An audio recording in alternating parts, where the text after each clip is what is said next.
as the Prime Minister drove to Government House to call last year's election.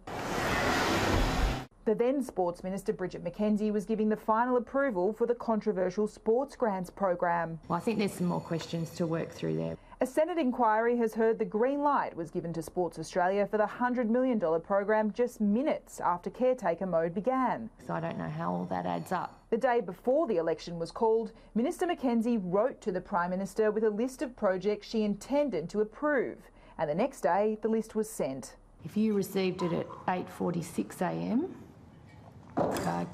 we're actually in caretaker at that point in time. Were you aware of that? No, Senator, I wasn't aware of that. Labor on the attack in question time. Why did the Prime Minister breach caretaker conventions? I don't accept the allegation put forward by the Leader of the Opposition.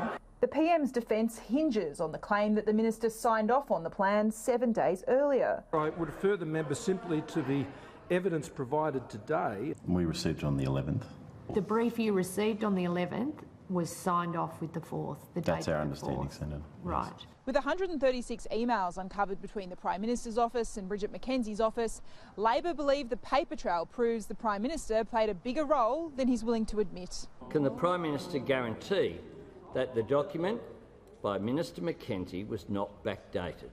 The Prime Minister is not the decision maker in relation to the program. Didn't the government know the decision was dodgy and it was trying to cover its tracks?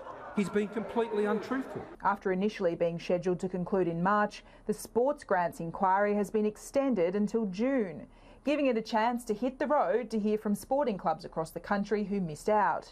And it's clear Anthony Albanese thinks he's on to a political winner. Trudy McIntosh, Sky News, Canberra.